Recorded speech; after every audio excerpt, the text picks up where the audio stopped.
All right, we are live. Welcome back to another episode of 10 Horse Money live stream, YouTube channel, whatever you call it. It's good to be here again with Brock on the other end. And man, I was looking for we're going to Lake of the Ozarks this weekend. We're going to fish that Marie Terrell Memorial Tournament. Yeah, I'm pretty sure we are. And this weather change is like, I'm not liking that because I just checked the it's gonna be cold. Dude, it's going to be, not only is it going to be cold, but it's supposed to rain like all day long. And I don't like, I mean, who does, but I especially don't like, low 40s and rain. It's absolutely miserable. So, Yeah, and the bite hasn't been the greatest. So maybe they'll just start biting all of a sudden with that. yeah, I know. That's kind of, those Ozark fish are notorious for, getting chomping on those like nasty days. But I mean, hopefully it might be the weekend. It might be the weekend. It might be the weekend.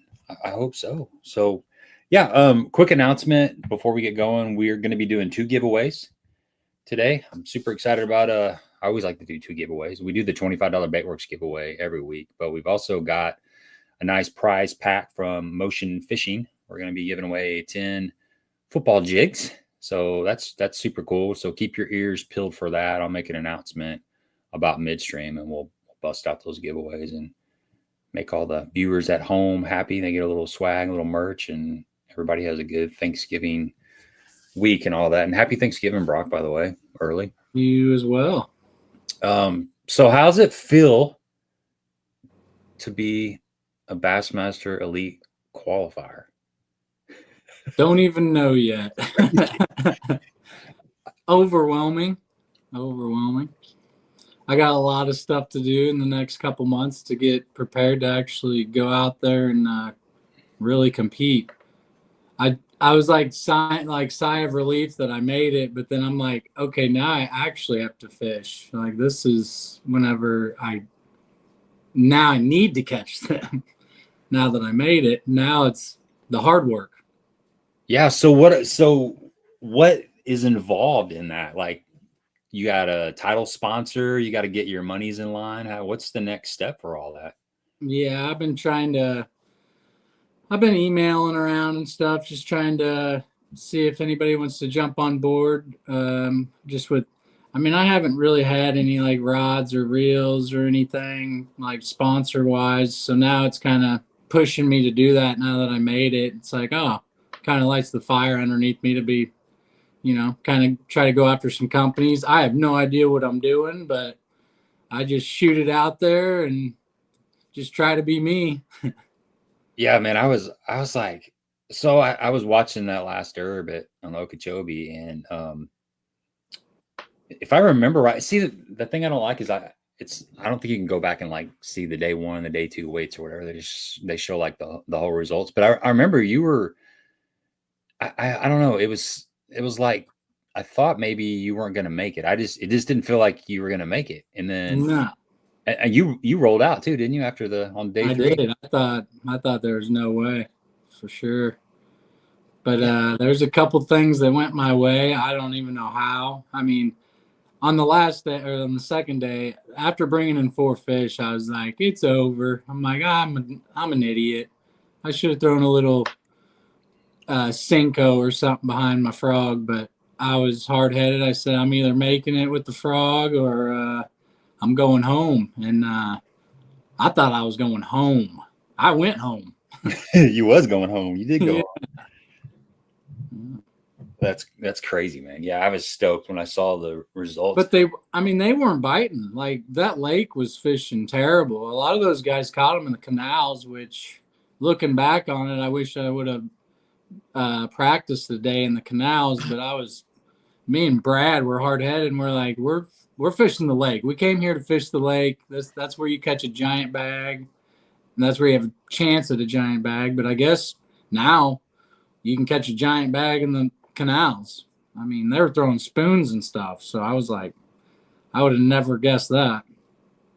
Yeah, well, but a lot of guys didn't catch them in the canals. So not saying like I could go in there and, blast them by any means. Like, I could have went in those canals and caught nothing like half the guys did. So it was like feast or famine in the canals.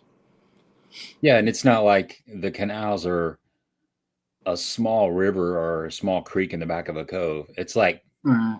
I think there's like 500 miles of canals or something. It's like Yeah. a ridiculous amount of water that you have to cover. So to just say I should have went and fished the canals or Right. right in the canals, it wasn't quite that simple. You still had to figure out Like I where the think heck people you're at. committed like all 3 days of practice in the canals because I was driving around. I'm like, dude, I'm not seeing 80 boats out here at all. Like I would see like 2 boats a day. I'm like, am I the only one on the lake or what's going on? It was weird. Yeah, how is running on the lake? Can you just run all over the place, or do you have to be careful in certain areas?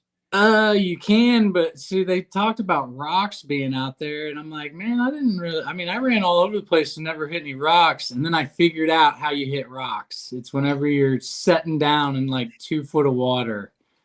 Like, I would, if you, once you get past the first reed line, like it was pretty shallow. It was like 2.5 to 2 foot, and when you shut it down, it like you either bog and silt or sand, or you could hit a rock. I hit a couple actually. I was like, they do exist, and that's how you hit them. Is whenever you're shutting down. Okay, okay. They're So not like giant boulders that I seen, but like there are some decent sized rocks that whenever you shut down, you can hit them with your skag. have you had much experience on Okeechobee? I've been down there. I pre-practiced for a couple days for an invitational, and then went down there for an invitational, and then I pre-practiced for this one. So I've been down there like 4 times altogether. But man, it's changed. Like since I was down there for the invitationals, it was way different. I went to those spots where we caught them, and it was completely different. Like stuff was How is it dead. different? Huh? How, like the water level or the amount of vegetation or? That and the vegetation was big, and then like just like reeds, like they'd spray the reeds and like Oh kill yeah. the reeds and stuff too, and like you could reel a chatterbait over it and like nick it and pull it out and do that deal. But this time, like it was all dead, and then like even some areas like had like old, I don't know, the reeds were dead and on the bottom, and you'd like pick up just nasty. It was just gross bottom. Hmm. It was weird. Yeah. So did it? You always hear about Okeechobee. It looks good everywhere. Was Yeah, it like that now, or did you see some areas where it doesn't look good because things were died off? I would say there's a couple areas where stuff was died off and it didn't look good, but a lot of the reed, I mean, it's mostly reeds now. There's not much like submerged vegetation anymore. And so you're just looking at reeds, and all those there's millions of reed patches that look the same, like millions. And we just started going through those reeds. I kind of got sick of the reeds and went to, I think they call it needle grass, and that's where I should have learned more in practice with the needle grass, because that's where I got a majority of my bites. Like fish pulling up, the needle grass is a little shallower, so like they spawn next to the needle grass Huh. because it didn't grow out there in like 2.5, 3 foot. It was more like 2 foot is where that stuff grew. Yeah, that's weird. It's like you got to really pay attention to like little minute details, I would imagine, because Yeah, it's and such. just like getting into places like I fished the West Wall, and like you could easily miss a boat lane to get back somewhere where it could be awesome. Like because there's only one boat lane to get back there, or just like a few boat lanes, but you could easily just cruise right on by it and not even know that existed. Is So any of you, that stuff marked on your maps or anything? I mean, I tried to get Google Earth to like, I don't think they've updated Google Earth, or I didn't find an updated version of it. But if there is, I'd love to know, because a lot of the stuff I seen, like the water's so low, and then it shows there's a way in there, and then you get over there and you don't see a way in half the places. I got stuck one time, and man, it was like I had to idle for like 45 minutes out of a spot because I was looking at a map and I'm like, oh, that looks like a pretty big boat lane, and it looks like there's water back there. And I'm driving through there and I'm like, I don't see any water, and it was shallow Huh. for like 2 miles. What's up with the G Money Slackliner post? So the fans are waiting for this major move. It sounds like Clint Knight. I think so. He's a goober. He's a good dude. Hey, we got on the TVA. Hammer. Yeah, he knows how to. He slacklines them out there. On a spinning rod. Yeah, cheater. Speaking of slackliner, look who's here. What's up? There he is. The man, the myth. Glad you jumped on here. Have you? I just caught part of that. Have you tried like the Google history on Google Earth, like going back to different time frames? No, I have not. I don't think. I was just trying to download like just Google Earth in general, and I tried to download it, and it was like the same thing I got from my like satellite maps from like your navigation. Okay, so if you go onto like a PC or a Mac or whatever, yeah, and you get onto Google Earth, you can go back to, there's like a history button, and you can go back and look at like different time periods where a satellite image was taken. Right. I So should like 2024 or like a 2018 or 2016, like it may not be as detailed as it is today, but it'll at least give you like so like Wapapello, you can find like springs and stuff like that on there by just going back in time when the water level was low. You can see stuff that you can't normally see. So yeah, you have to give me a rundown on that because I'm internet dumb. Yeah. When it comes to like figuring out new fishing holes, I'm pretty smart and savvy, but beyond that, like I'm lucky to turn this thing on. So, well, okay. So I kind of wanted to go back through your season, but before we do that, what was how did you decide that you wanted to jump in the opens? Because I mean, you've been doing this for a while, but this is like this was a big step. So what made you jump in the opens? And then did you, did you really think you were going to make it this far? Well, the whole reason we jumped in the opens because the classic, I mean, that's like the classic's been around since we were born. So that was like the go-to Super Bowl of bass fishing. And we got together, me, Brad, and Mike, and we're like, let's do the opens. The whole reason we want to do this is to go to the classic anyway. I mean, let's give it a shot. So that was where that stemmed from. And we've been close to the classic before through like the team championship. So that's like really lit a fire underneath us. And we're like, yeah, let's go actually try to get to the classic. Will we get there? Probably not, but let's try.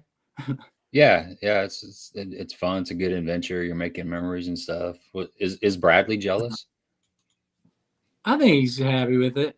He's gonna get there. Yeah, I think he'll get there next year for sure. Yeah, I think so. He was right there this year.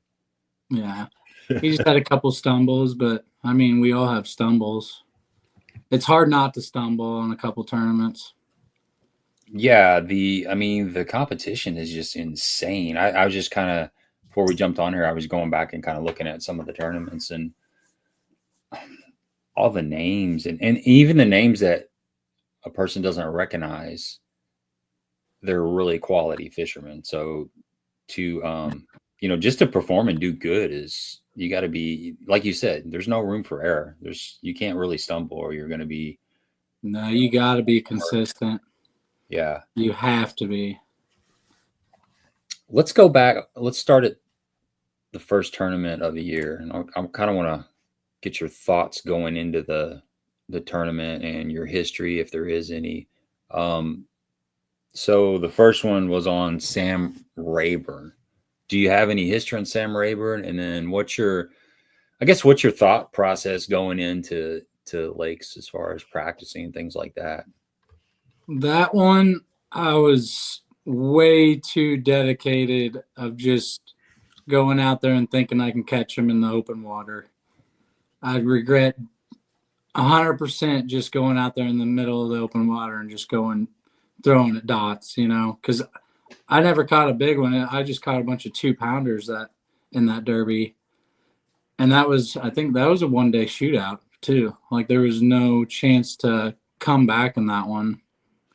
Like it seemed like I pulled up and I was the only one that didn't catch an 8-pounder that day. And they're like, yep, tournament's over. I'm like, dang. But I regretted I didn't really practice. It was like equivalent to just throwing a buzzbait down the bank, like all practice long. Like, what do you learn there? Not much. I mean, you could have learned a lot more in practice other than just throwing a buzzbait.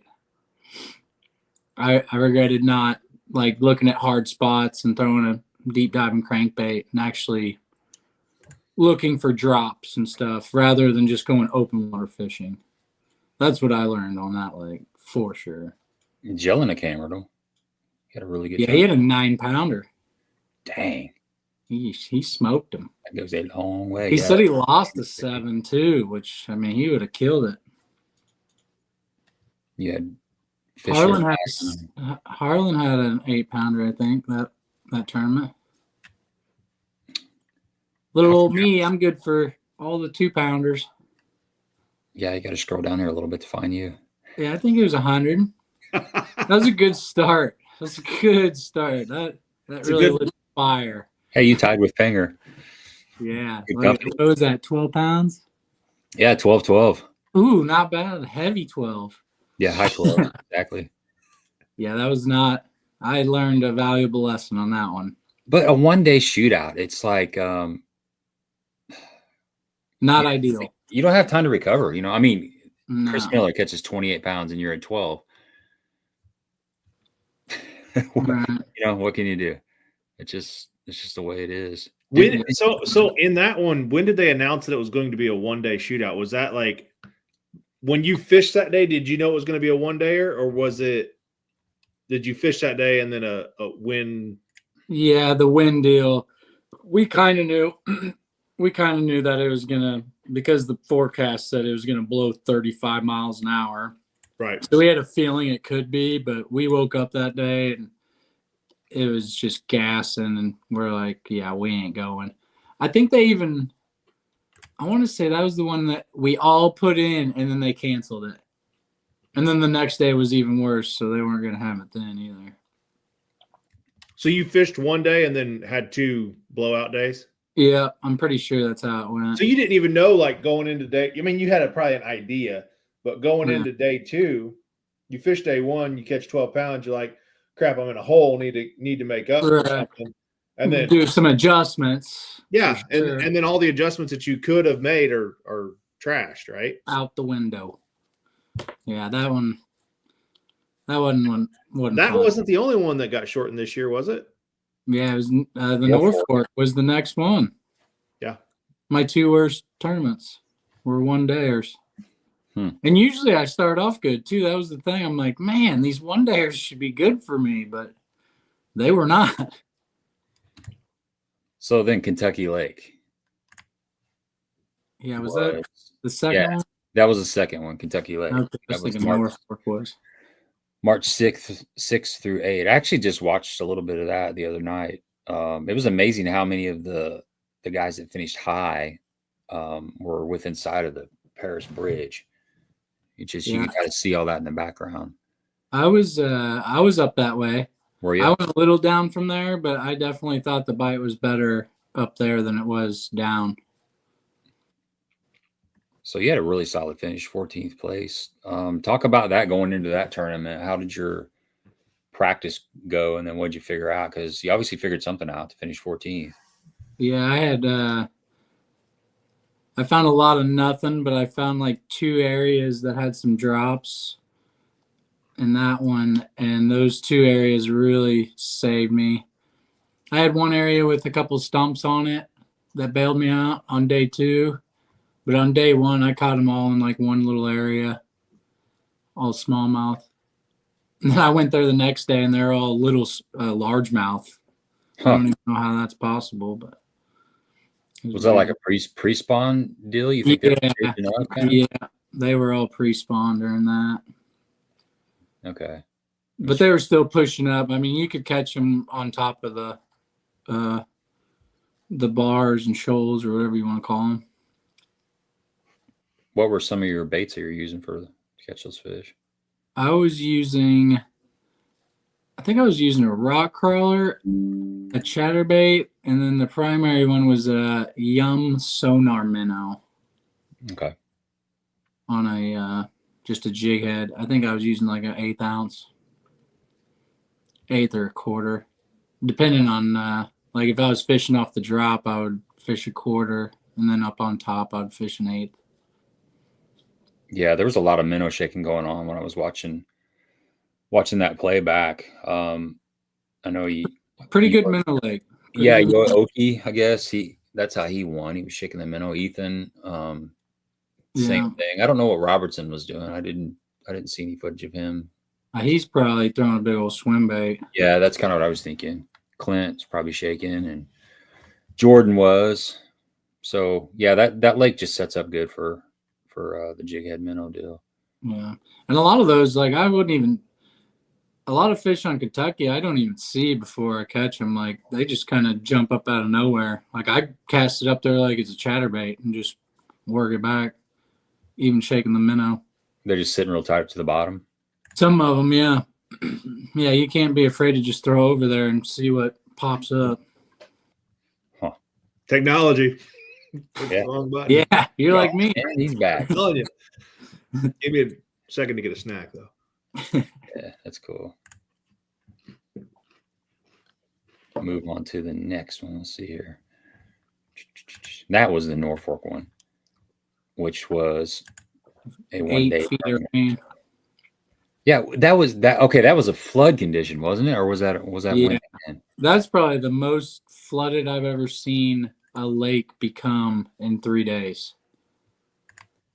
It came up during the event. Yeah, they canceled it, and like half of us got stuck. Like we had to turn around like 3 different times because the bridges were flooded. It was pretty crazy. Oh. Yeah, so Scanlon won. That's a big sack for Norfolk, 18.5 pounds almost. Heck yeah, it is. Gee, that's huge. Wow. I mean, even 16's pretty solid. Yeah. Yeah, Casey won that one fair and square there. That's right. So that one was tough. I would say that was the hardest one. Norfolk's kind of got my number, but that was more salvage. Just get a limit and get out of there. I didn't think it'd be 1 day, but it kind of sucks. It was 1 day. I didn't even get an opportunity, but that one was definitely a grind. I was throwing the smallest swim bait I could find and just reeling that sucker real slow. Were bites a premium there, or was it just weeding through a bunch of little fish? For some, yeah. I mean, if you got around them, you could catch a lot of little ones, but even getting around them was not super easy. How high did Norfolk get during that event? Do you remember? I want to say it came up like 6 foot in like 2 days, not even.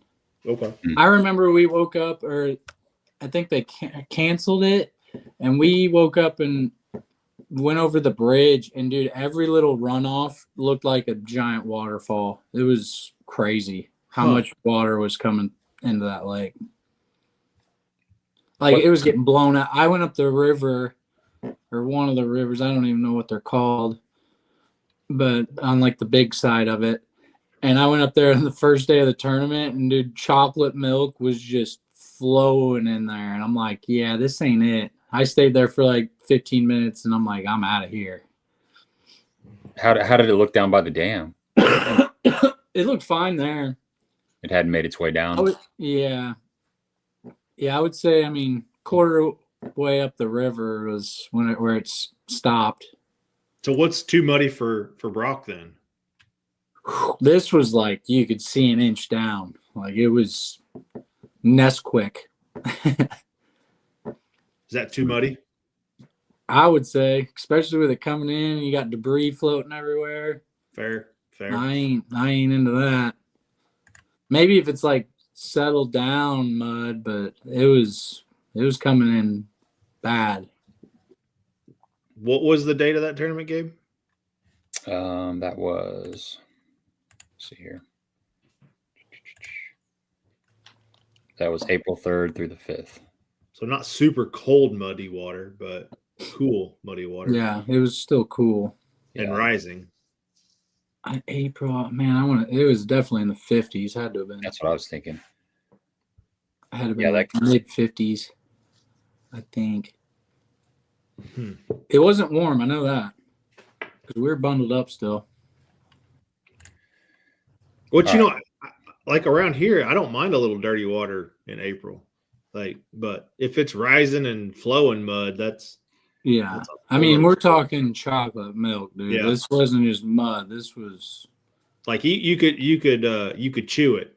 It was yeah. Yeah, and it depends on the lake was- too, like Norfolk's typically super clear, right? really clear, Right. I mean, it gets Right. some stain up in the creeks, but it's around here, if we get It's like DK getting muddy. Like they just shut down. yeah, it kind of messes them up for a while. I mean, if your lake's normally got like 4 or 5 foot of visibility, it's not as big of a deal if it's a lake that's got like 15 foot of visibility, I think. But obviously it didn't affect Casey's fish, so he figured it out. It's just that time of year, man. It can go both ways. I've seen it just shut them down completely, and I've seen them move up shallow and get up against anything that's hard, and you can whack them on a spinnerbait or chatterbait or flipping around. But there's some days when you show up. I'm sure that's what he did. I'm sure he was flipping and spinnerbaiting. Yeah, Would be my guess. so here's the one I'm really curious about: is Leech Lake. That's kind of like one of those deals that I feel like not as many people have fished that. That's actually a really cool lake. I thought that was an interesting lake.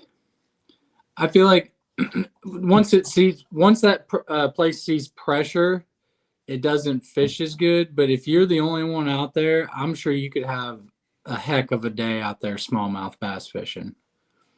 Because there's a bunch of rock reefs. There's a lot of just rock reefs and giant boulders around those rock reefs.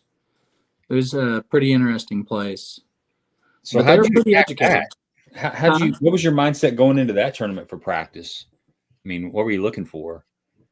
Mostly big rocks. I did a lot of scanning for big rocks, and then I would just drift over high spots and just kind of look to see what was down there. I found out that kind of during game day, like I was more suckered into the big rocks. I think a lot of people were, but on game day, I learned don't overlook the smaller rocks as well. Like just throw the minnow on the smaller rocks around the bigger rocks too. What do you mean by small rock versus big rock? Like how? Like big? we're talking giant rocks. We're talking school bus rocks. Oh.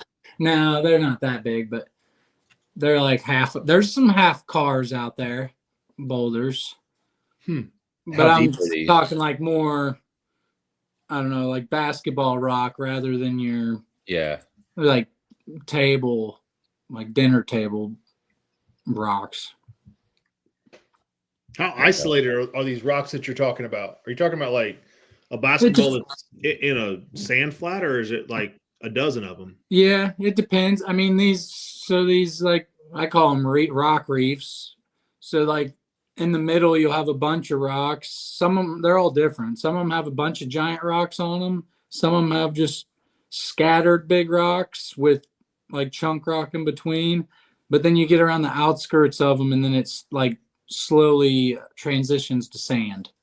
Okay. So like I try to focus on the outer parts where like it transitioned to sand. A little more isolated stuff. Yeah. But at the same time, them suckers would be on the most obvious, like right up on top, like in the rocks, sitting, I mean, community hole style.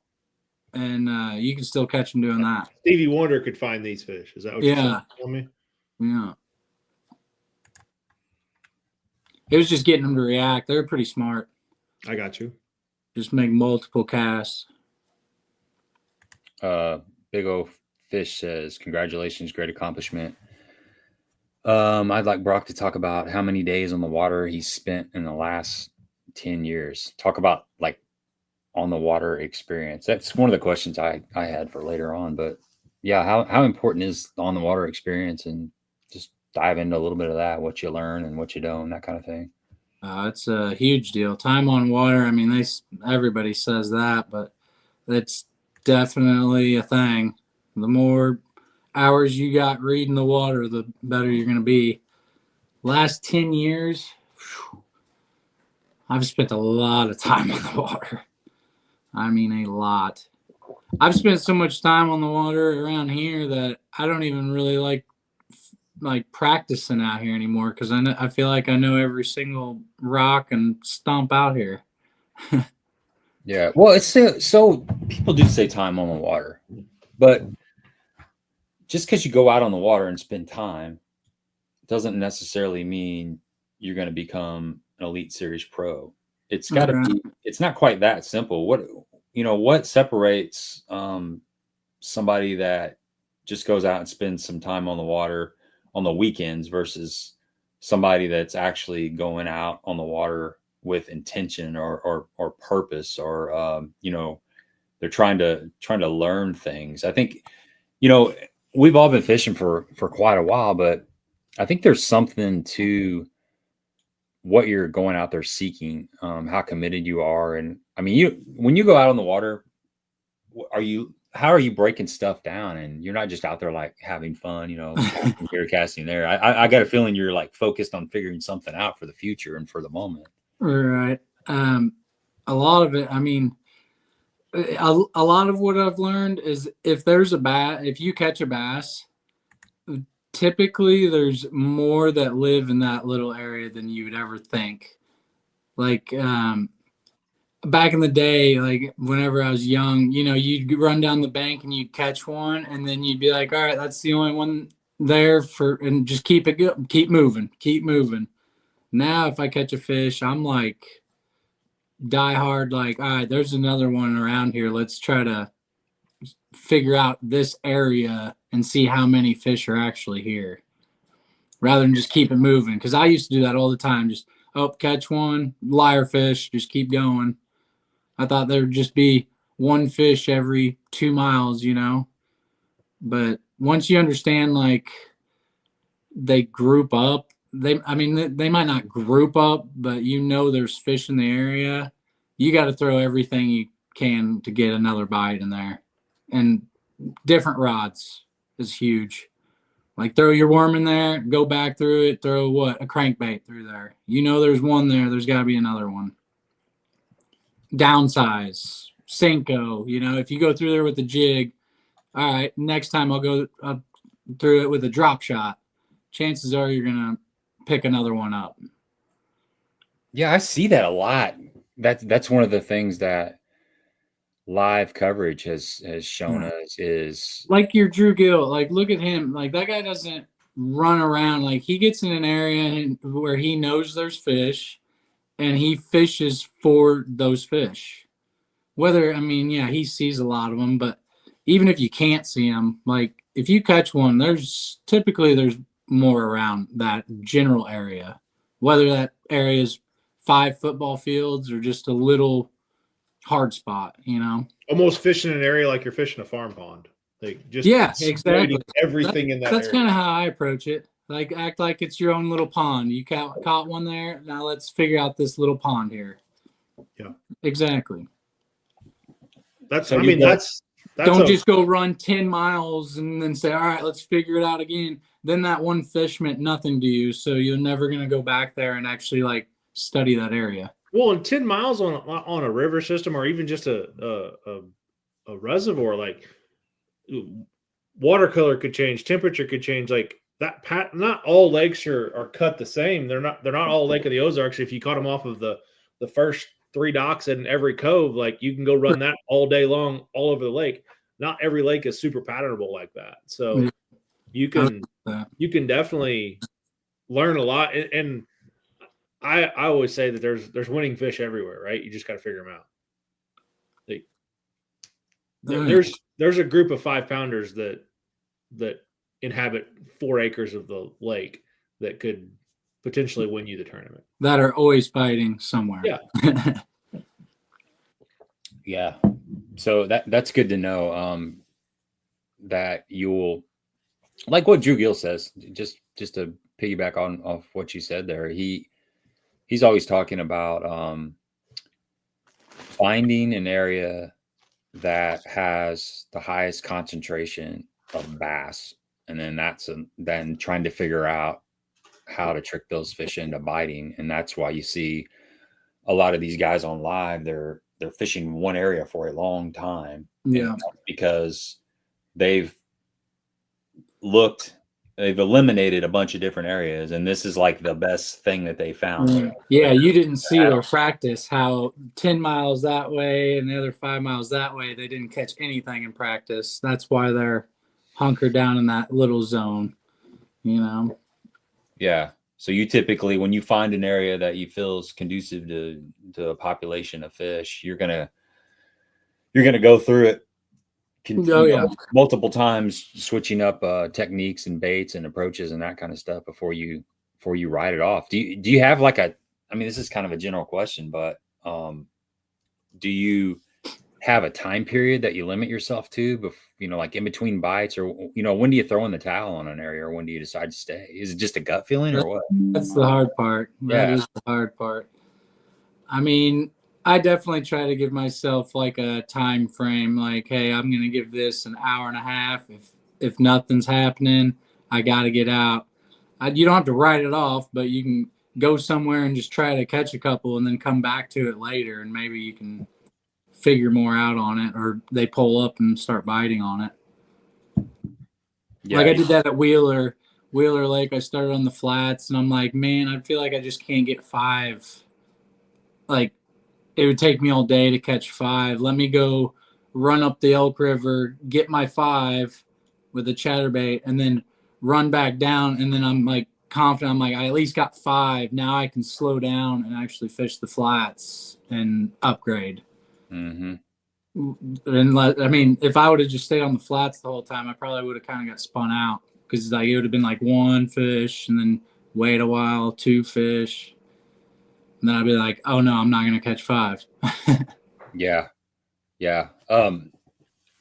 Real quick, I want to announce again, there's some more people that popped in here. We are going to be doing 2 giveaways. We're going to be giving away a $25 Baitworks gift card, and we're also going to be giving away a motion fishing jig pack. So we'll do that here in a little bit. Yeah, there you go, man. Sauce. Luke Ruth, what's up, brother? I hope your wife made it home from the grocery store. This guy here, if you haven't followed his stuff, his reels he's dialed in on his reels, man. So check him out on Facebook or Instagram. He's got some funny stuff. He says, what is Brock looking forward to the most about the Elite Series?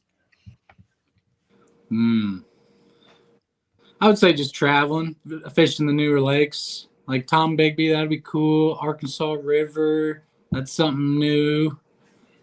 And then seeing Dave Mercer, like just being on stage with Dave Mercer, I think that's going to be a big highlight. Like, wow, I actually get to be on stage with Dave Mercer, who I've watched a million weigh-ins, but never actually live. Yeah, you're right. That's cool. Maybe he'll come up with a nickname for you. And just meeting all the guys, meeting some of my heroes and stuff, just being able to bullshit with those guys will be awesome. Do you have who you traveling with? You got that figured out yet? I do not, actually.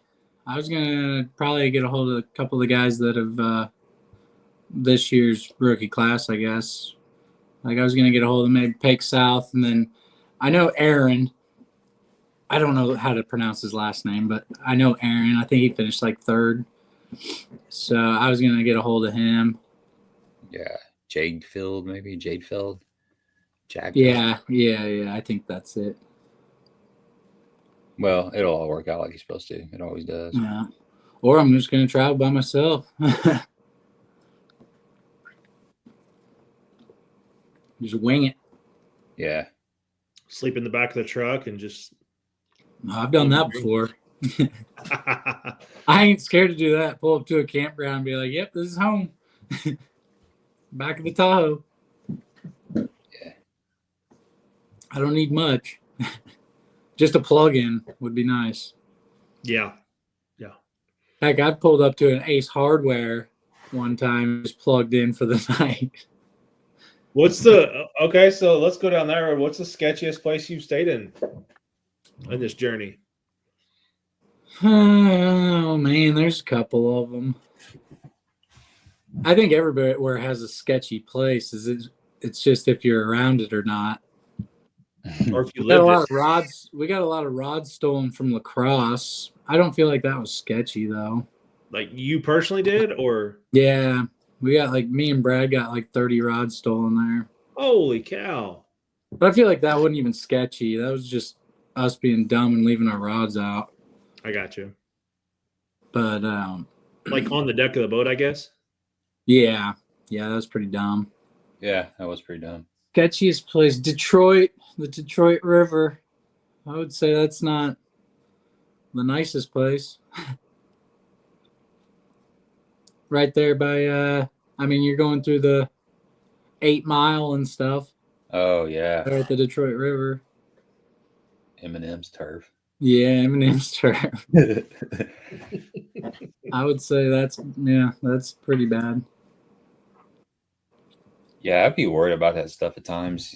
I know I think Matt Robertson's got his stuff jacked several times, and they kind of they know, those folks know, and the elites are coming to town, or there's a big tournament coming to town, and you see the rat boats and the rat trucks, and the rod tubes and the camper shells, and none of that stuff's traceable either. It's not like a gun that's got serial numbers on it that you're able to file off. It's just a bunch of fishing rods. They'll just pawn it off. The keys have just a little bit worse equipment than the other guy. you need to put Zebco 202s out on the deck, just kind of like some decoys. Yeah, that's like put your decoys out, right? Yeah, right. Yeah, some Zebcos. That'd be funny.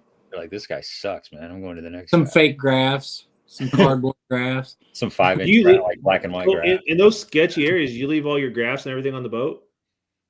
I'll take my Garmin off, but yeah, I've learned that's about it. Awesome.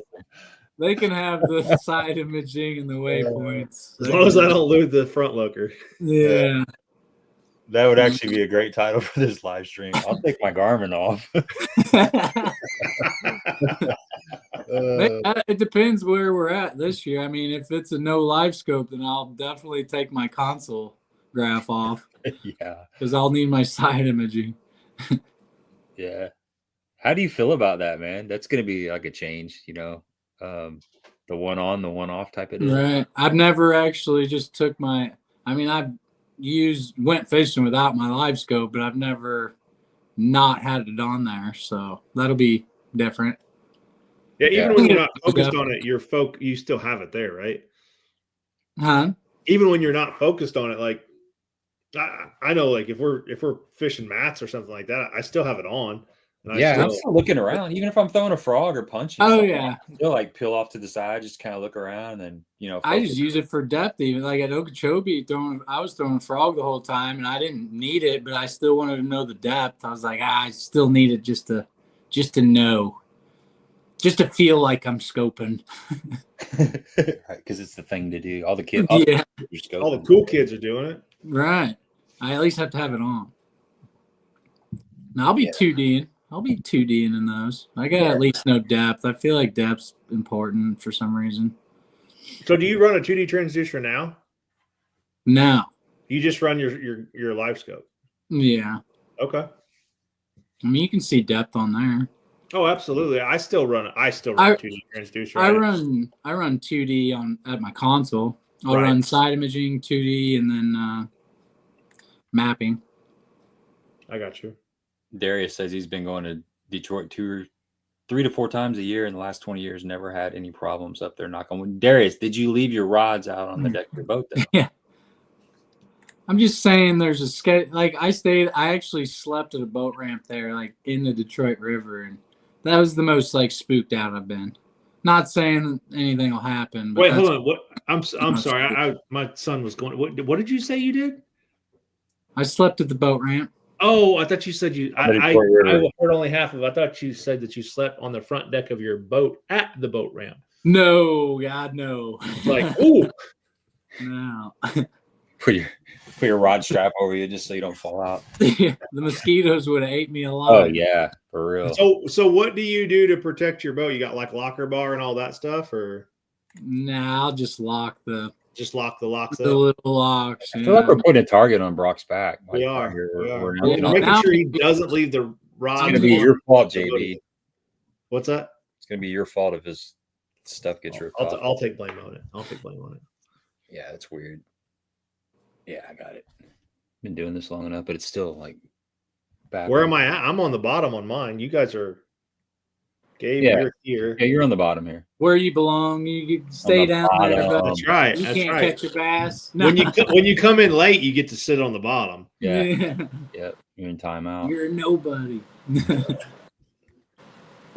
So is there man, there's a lot of new let me pull up the schedule next year. Because there's like I know you can't talk about all this stuff, but I don't know. Kind of want to see. I can talk. I just can't get info. Yeah, okay, gotcha. That's right. Because this is a public You can't tell deal. me. Let me share this.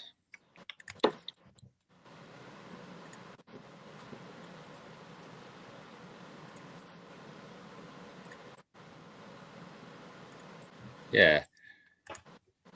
So Gunnersville is no forward facing sonar. Yes. Right. Then Lake Martin. Is it one? Is it just every other one? Is that how this schedule's set up? I think so, actually. Because you got Lake Martin. I think didn't they when they did the coin flips? Didn't they have like it was back to back and one got it, one didn't, one got it, one didn't, and then the big one at the end of the year, you either got it or you didn't. Yeah, I don't even know. I didn't pay too much close attention because I was Mr. Opens at that time. Right, right. Yeah, you got to make it to the show before you can compete in the show. Champlain will be a pretty wild one without live scope. You'll see a lot of dock flipping and lay downs, and I feel like there'll be some guys throwing swim bait and stuff out there trying to catch them. Have you had any experience on any of these lakes? I mean, Champlain you have, I'm sure, and probably Gunnersville. But what about the other ones?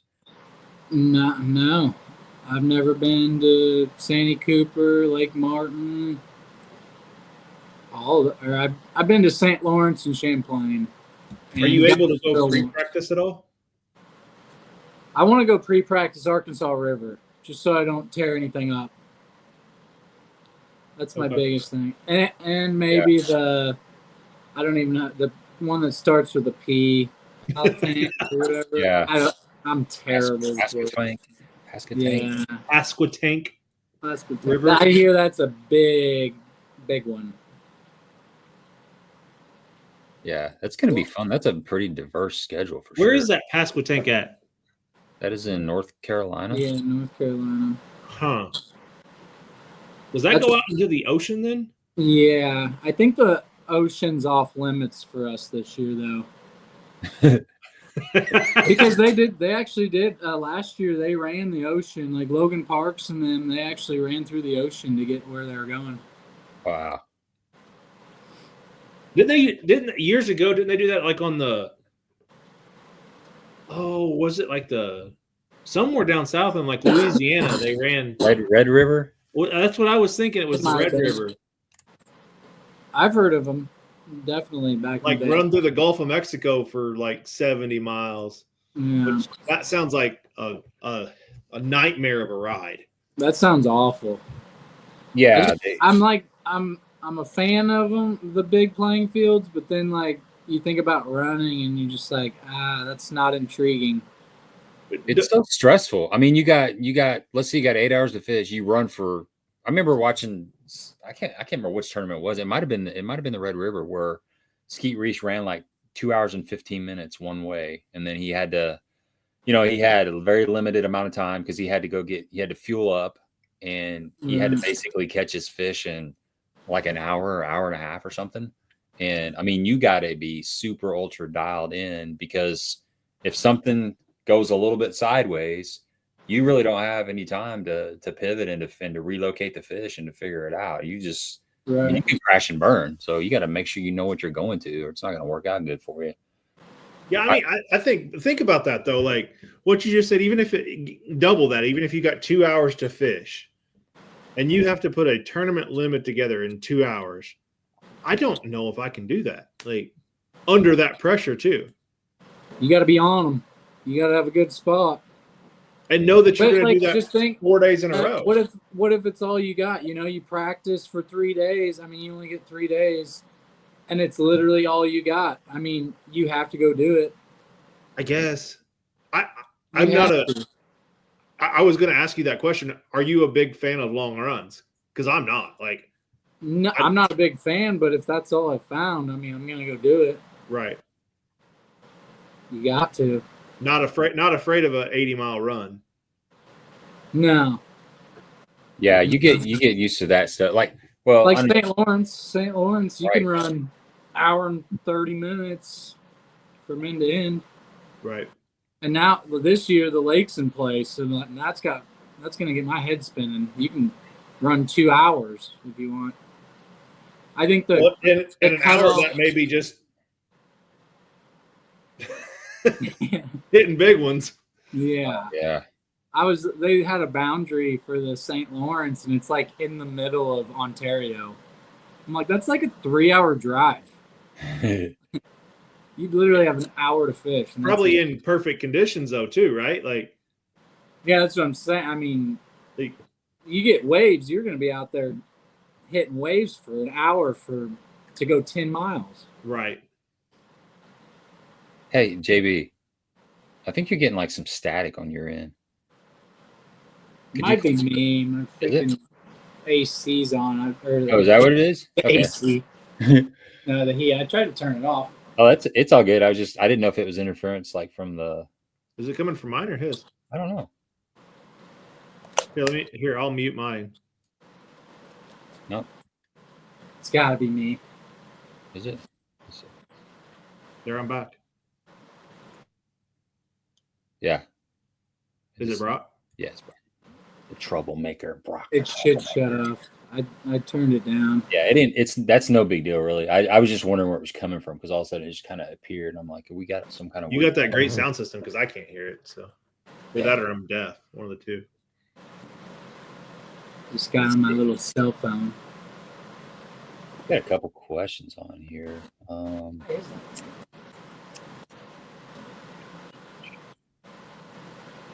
Yeah, this is the Brady Bunch, Curtis.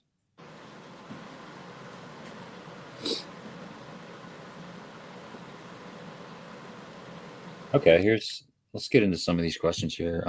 Brock says, what are the rules about pre-fishing Bassmaster Elites before the off limits? The rules of pre-fishing. So the way I read it was you can't go on the lake with somebody that's like knowledgeable of the lake. Like if he's been on it a bunch, you can't go with them. You got to go with somebody that hasn't really been on the lake if you're going to take somebody. Is how I read that. Kind of gray.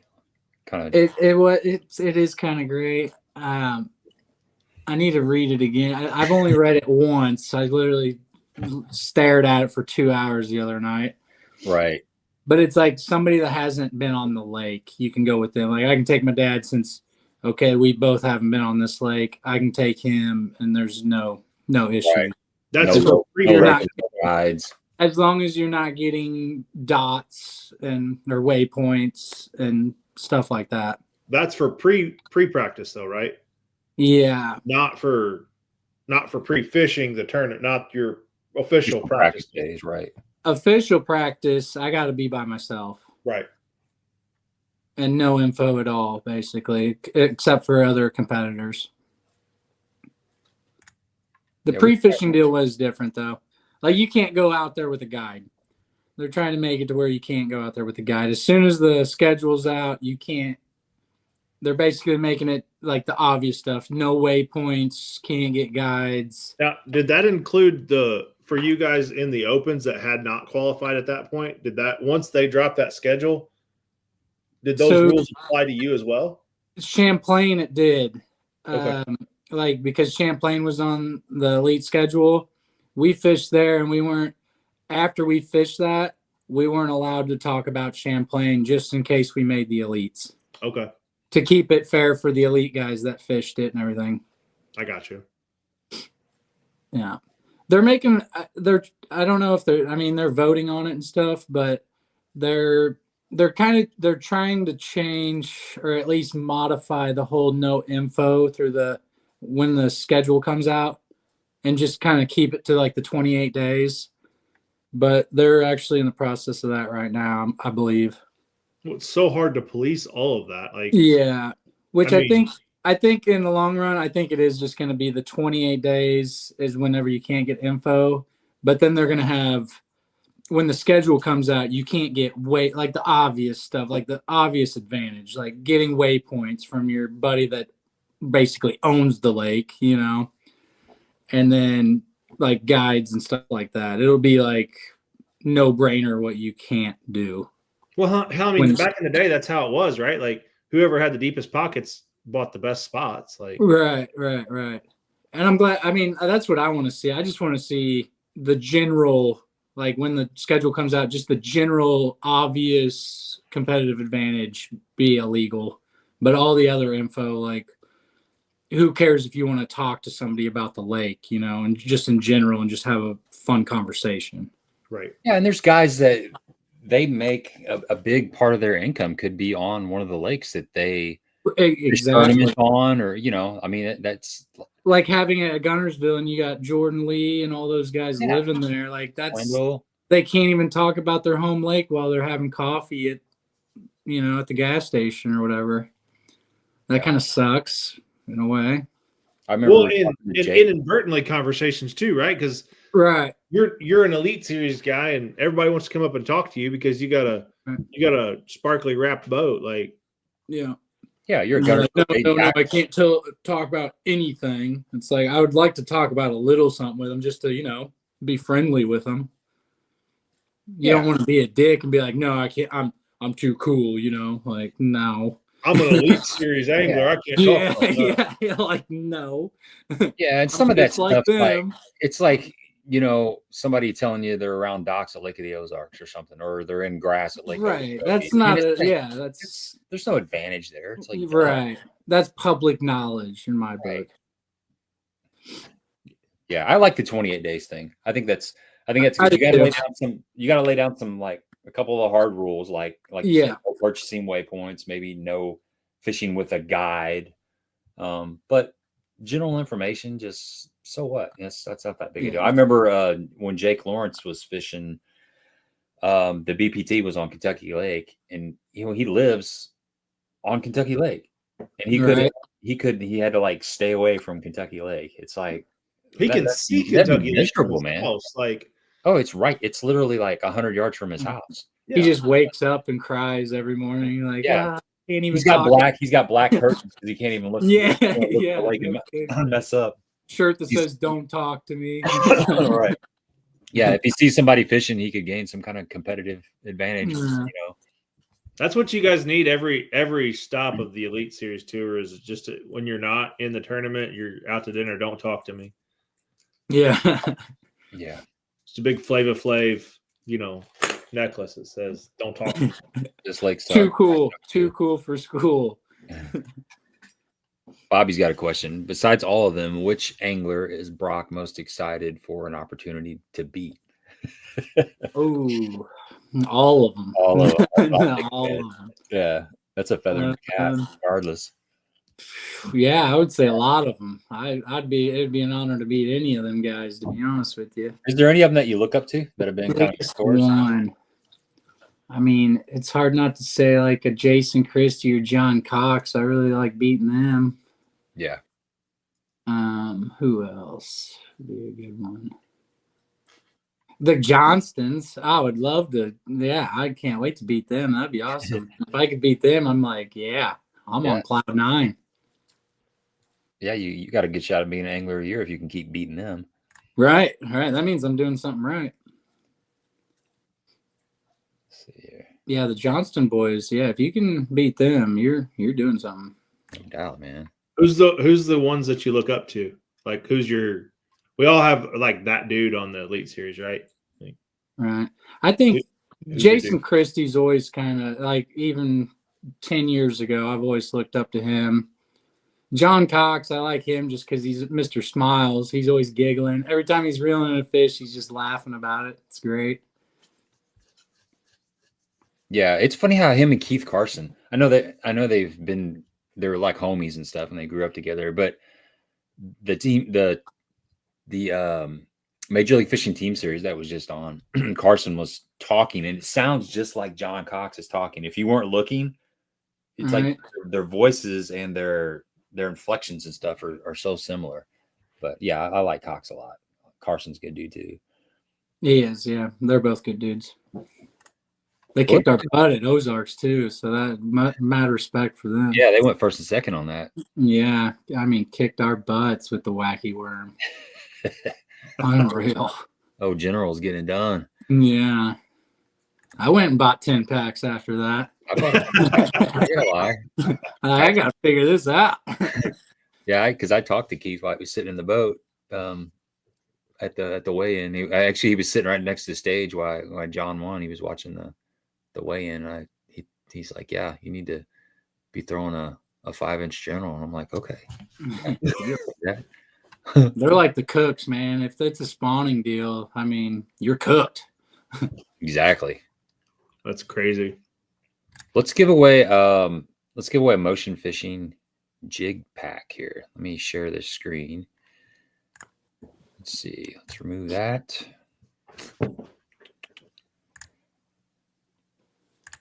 Some football jigs. Caught a lot of big fish on those jigs. Do you say what colors he's giving out, or? Oh yeah, he's giving out the secret color here. Let's see here. Yeah. Can you see that? The Brock special, okay. I think, isn't it? So it is the Gill candy. Gill candy. Yeah. Oh yeah. Yeah. Somebody's gonna be a happy camper. Yeah. It's always football season. That's right. Here. If you want to get involved in the giveaway, hashtag capital B, capital A, capital S, capital S. We'll let that run for a little bit and then we'll give it away. Give it away now. So Leech Lake, we talked about that, and then I had a chance to win that one. Did you really?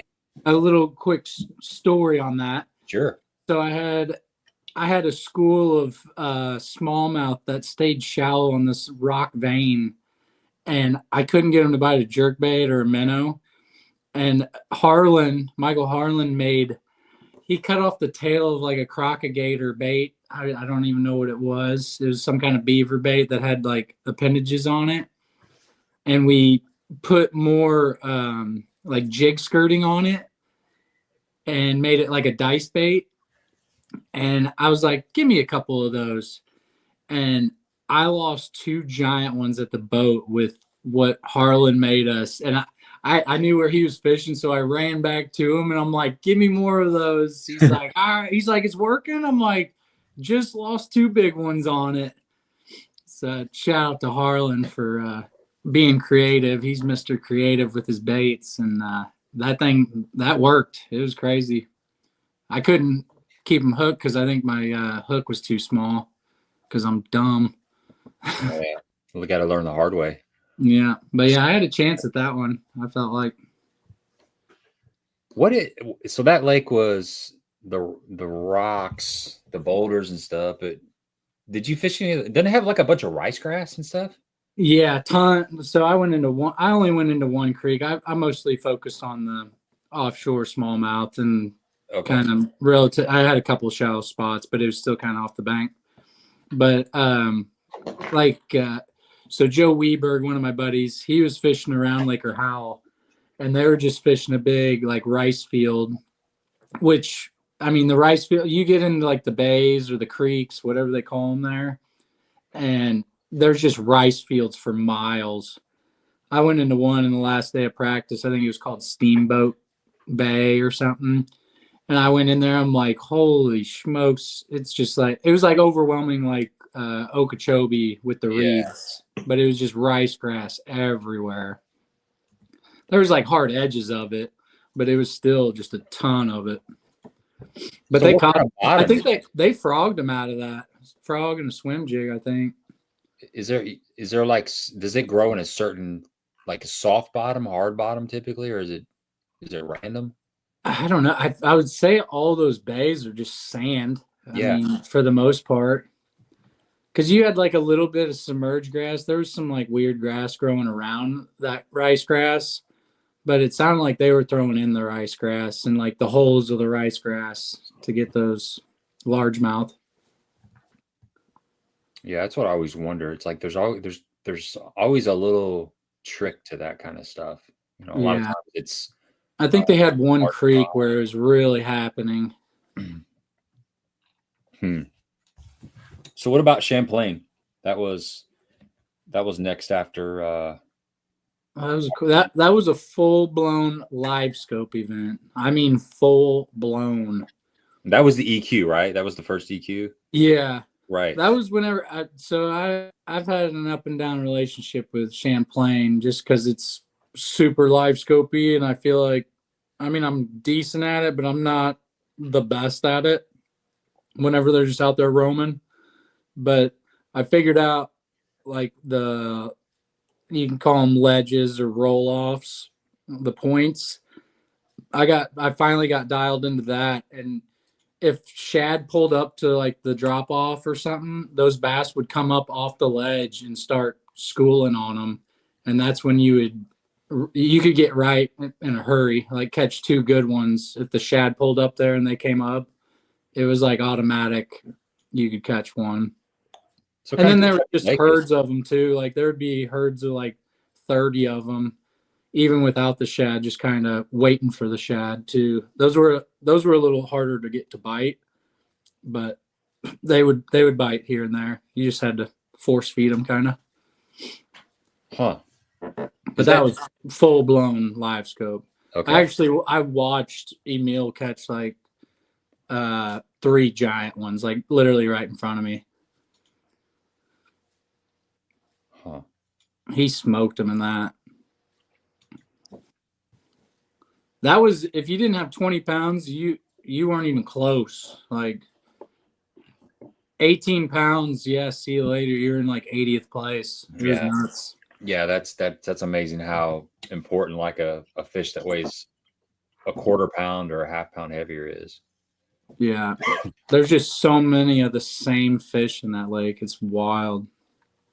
Well, if you're on 3 1/4 versus 4 pounds, like that's a huge difference, right? Oh yeah, you're getting beat. If you that's if you're on a 3 ahead. 1/4, you're done. Or 3 3/4. You got to be on the 4s there. 4 1/4.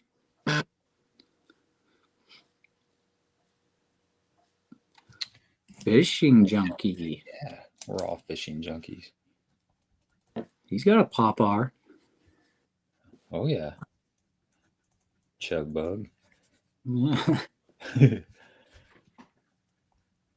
All right, get a hold of me. Congratulations. Get a hold of me on Facebook or Instagram, and I'll get your information over to Bobby, and he can take care of you, man. Heck yeah, he'll be happy with them jigs. Oh yeah. Best color on the market too. Let me remove this. I'm gonna actually pull those up. Let's see.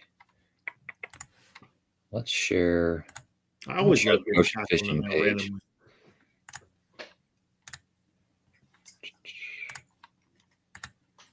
Yeah, let's see if we can find those jigs. He's gonna have some new ones coming out too. Some tungsten ones. I don't think he's launched them yet, but I've been using them here and there, and they're pretty legit. Yeah, tungsten's. That's the new fad. There you go, right there. Candy gill or gill candy. Yep, That's the one. that is the color. That's pretty.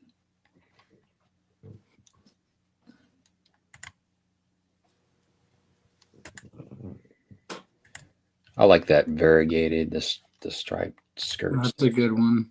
We use that with the PB&J. Was that PB&J or no? Right there is. Yeah, that's probably my second favorite. So is that your first, the Gill Candy? Yeah. And the And PB&J? yeah, second's the PB&J. Ozark Illusion. Joey. A lot of cool colors. He's got all the colors you need. Yeah.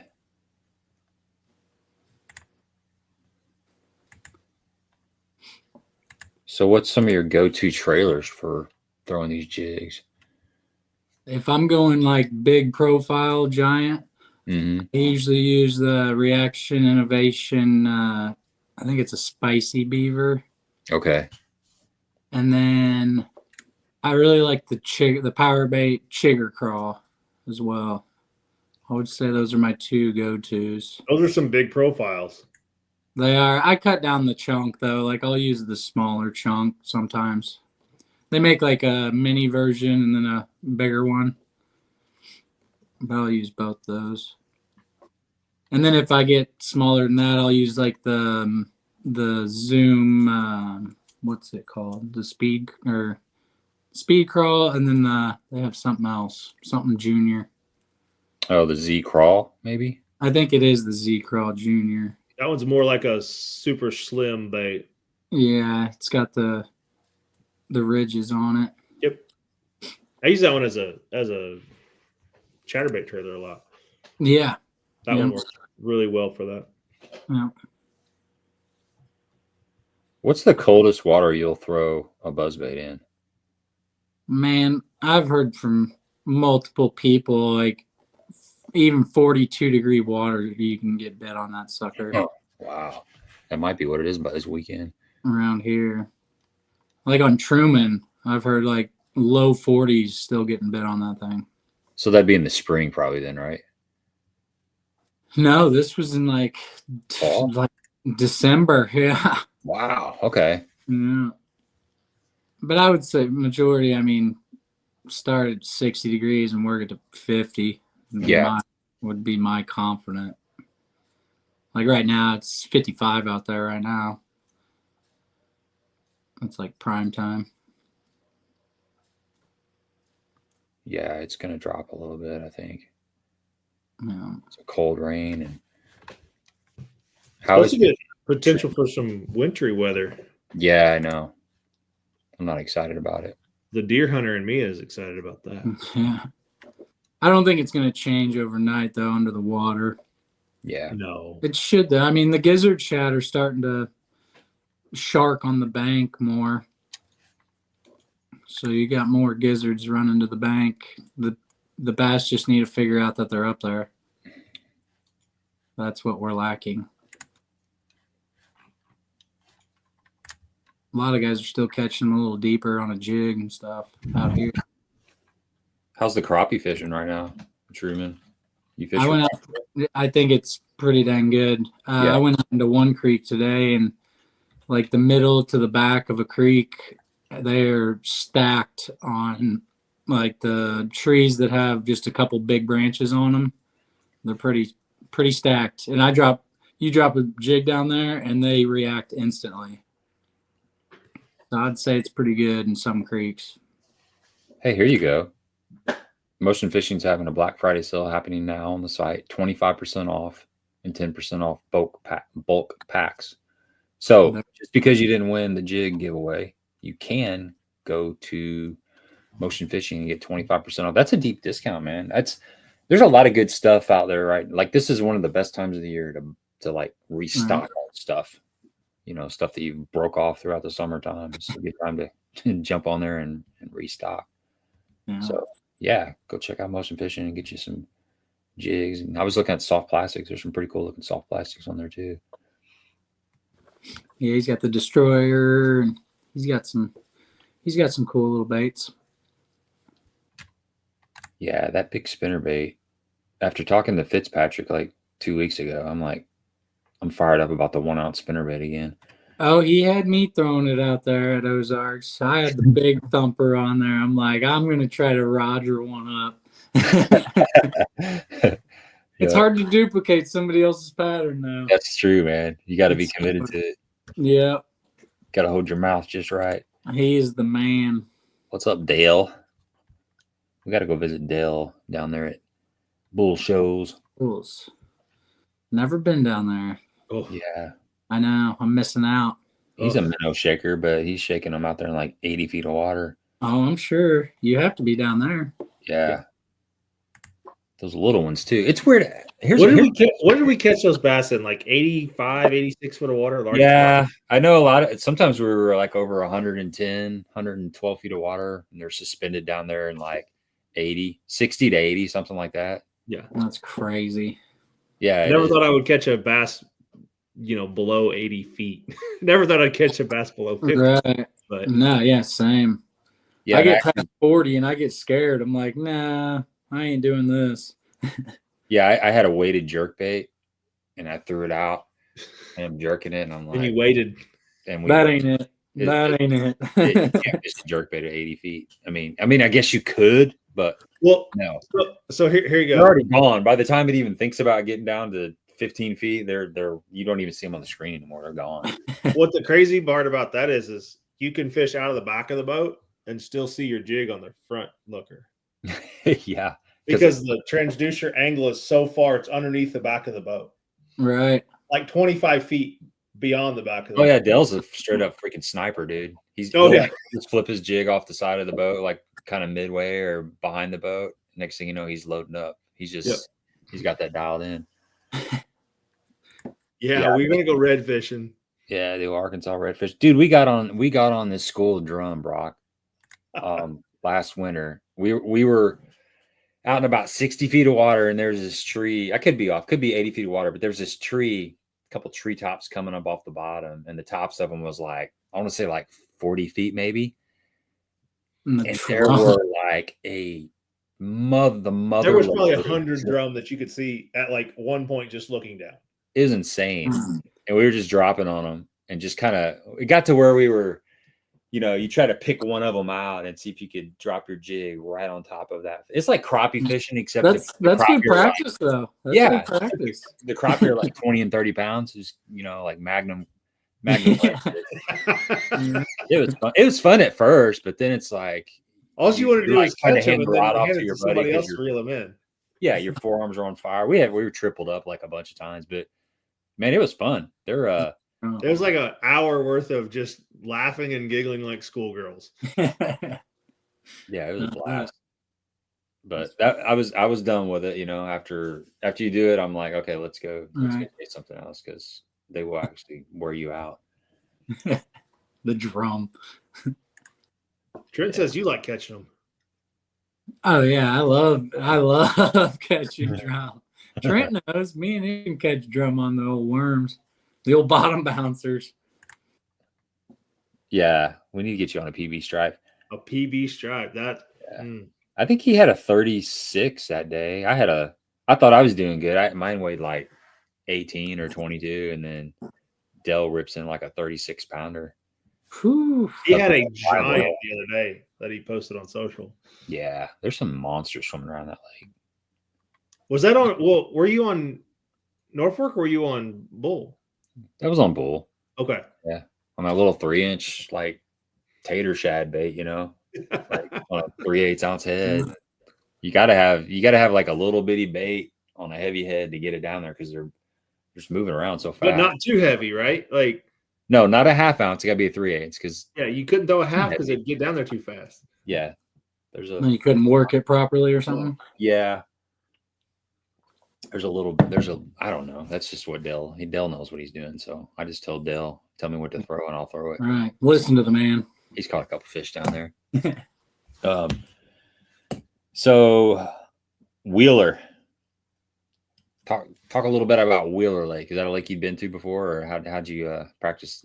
Yeah. I've been down there one other time for the Toyota Championship last year. Had a good tournament there, but I was fishing more, not the tail race, but I was up the river. And then this go around, I spent a lot of I would say the majority of my practice in the Decatur flats. and there was a lot of dead water out there. And then on game day, I decided I was fishing too deep on the flats during that time.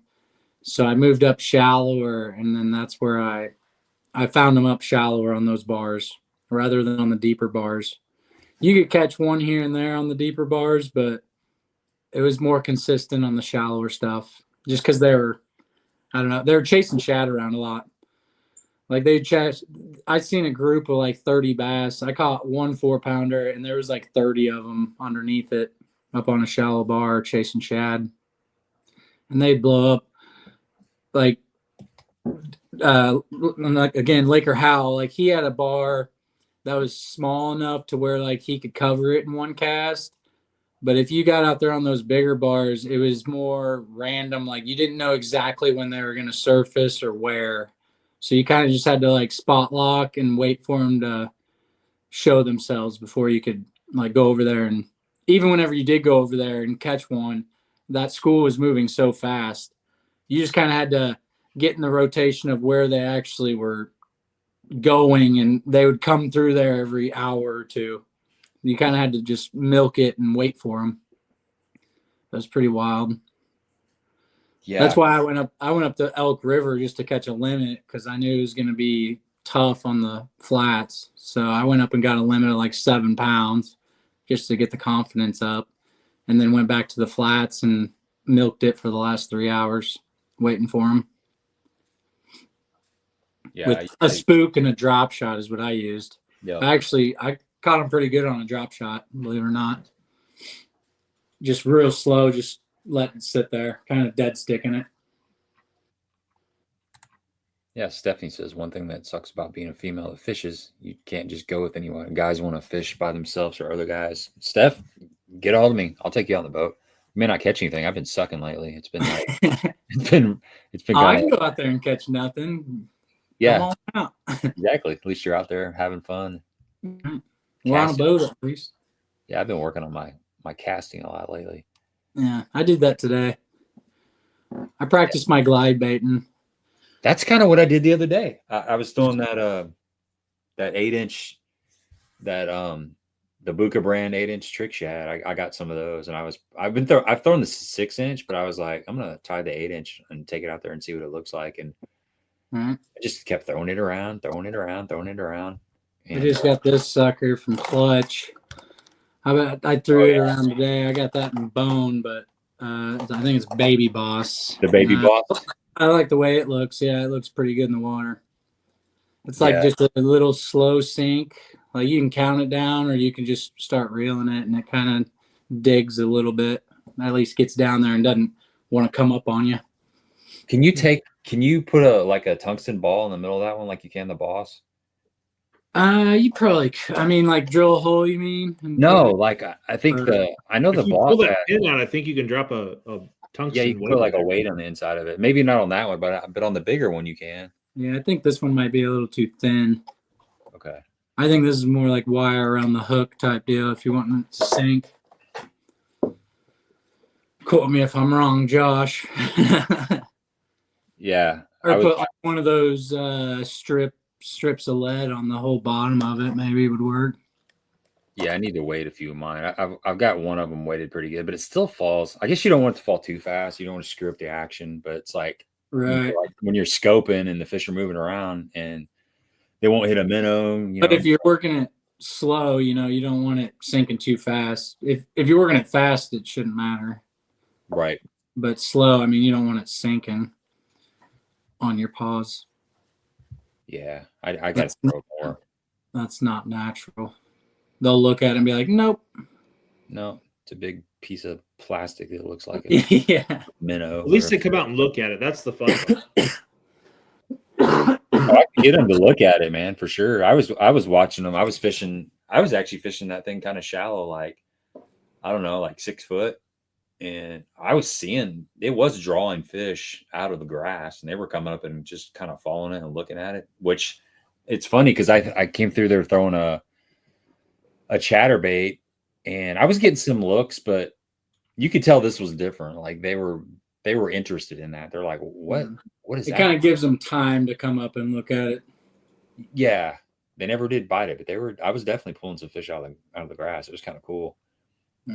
I'll be right back. Okay, sure. Yeah, David says Clutch has great videos online and how to weight it, and they'll probably be at the Collinsville Sports Show. Pretty sure they always go there. They were there last year. When is Collinsville? It's January. I think it's the first weekend. First weekend in January, right? I believe so. Yeah. And then what? 2 weeks is the youth camp? No, that is next weekend, I believe. Yeah, not this weekend, but the next weekend. Oh yeah, 2 weeks. You're right. Yeah, I thought you were saying 2 weeks after the Collinsville. No. 2 weeks from now. Yeah, 2 weeks from now, and then the sports show stuff will start. Are you going up the night before, or are you going up the morning of? Morning of. Okay. Yeah. We rolling together, I guess. You down? I'm down. Heck yeah. Cool. It's firearm season in Illinois, so I can't hunt anyway. Yeah, we'll talk about the deeds. Sweet. Yeah. Are you you had a successful week though? Keegan did. Keegan had a successful week. Yeah, it looks like he got a solid deer. Yeah, he was super excited. What kind of shot was it? Long shot or short shot or 70, 80 yards, something like that. It was first weekend of January for Collinsville. Yep. It was definitely we set all day. So my son killed his third deer. Oh, nice. And dropped it like a hammer. I don't understand where he gets that from, because I can't shoot a rifle to save my life. I can shoot a bow, I can do all kinds of things, but I cannot shoot a rifle. And he is just a dead eye with his rifle. So I like it. He's killed more. Let's put it this way: I'm like a hardcore bow hunter. I don't rifle hunt. He's killed more deer with a rifle than I have. So, and he reminds me of that every time we go hunting. That's right. He rubs it in. Got to keep Dad in line. That's right. That's right. That's right. So, but no, it was a successful weekend. Killed a little 8-pointer, or a nice 8-pointer. So he bigger than anything I got. He was super, super excited, and we'd passed he wants to be like dear old dad so bad, because I'll pass deer that a lot of guys would shoot, and I still don't have a trophy, but I'm really, really picky. He's like, should I shoot it, Dad? Would you shoot it? Is it big enough for you? I'm like, buddy, don't. Like, when I was 11 years old, I would have been happy to have a deer walk out in front of me and have a rifle in my hand and be able to have the opportunity to pull the trigger. Like, right.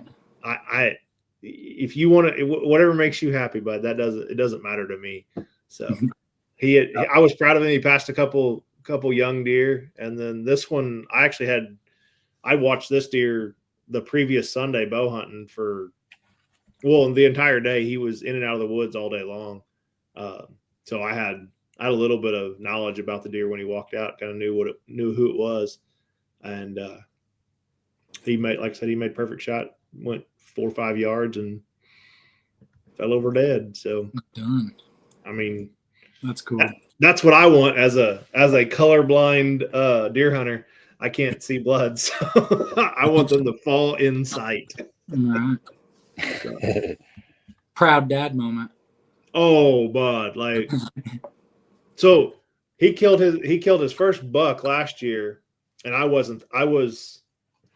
went with one of my best friend's dad, and he killed it with a crossbow, and I was up in the woods hunting, and they were down on the blind, and it was so I didn't get to experience his first buck, but I got to experience his first buck with a gun, and it was awesome. So yeah. He was. I'll tell a story on him. He was down the dumps a little bit. He had passed a deer earlier in the day and had instant regret, of course, like we all do.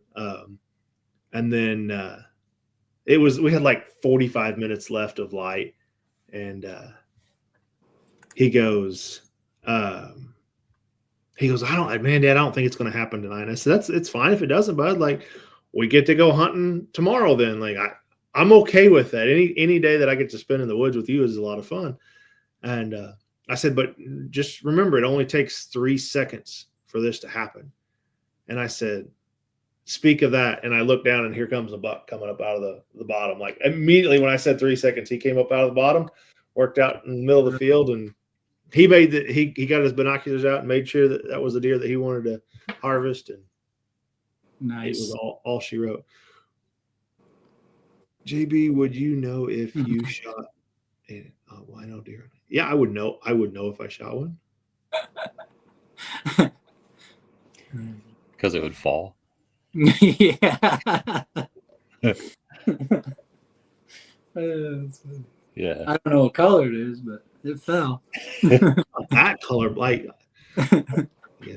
I just can't tell green pumpkin from like watermelon. Stephanie's colorblind. I think it's pretty rare for females to be colorblind. It says, do you not see red at all? Colorblind. So I see red. Like I can see red. It's just when it mixes with. So I'm red green colorblind. So when red is on green, I do not see it. Like my buddy shot one a couple weeks ago over in Illinois, and I was like, "Hey man, he didn't bleed much," and he looked, and it was a joke because he knows I'm colorblind. And he's like, "Do you not see like the whole paint through the woods here?" I'm like, "No, bud, I don't see any of that. Like, it looks like little brown spots on leaves, and I can only see it when you point it out to me." So, that's crazy. It definitely sucks, but it makes you. I guess it makes you a better shot. You make sure you make quality shots, and either that or you have a really good friend with you that can see blood. You need to carry one of those ultra. What is it? The UV lights. UV lights that you can just shine. There was one I was messing with over at Academy the other day, and it was like a strobe light, and it would flash 2 different colors, and it would make anything that was red just like almost like a white light pop, which was really strange to me. But I haven't ever needed it. Not that but it was like a $60 light, and I'm like, I don't know if a $60 light is worth it to track a deer. As long as I got good friends. Make a good shot, man. Yeah. That's all you gotta do. Make good shots, and like I said, have somebody around that can see it. Gotcha. Curtis, you're right. If I don't shoot a deer in Illinois this year, I'll be definitely seeing red. I'm already seeing red for purchasing deer tag in Illinois. What are you talking about? Yeah, they're not cheap. It's an investment, man. Well, so the way not to justify it, but there's a lot of guys that pay a lot of money for a deer lease in the state that they live in. And I don't pay for a deer lease. I just have a couple really good farms that I can hunt. So that's my lease is my deer tag. So I got buddies that pay $5-6 grand a year to go deer hunting. So. Yeah. Huh. But they only spend $19 or whatever it is for a Missouri tag. Right. Okay.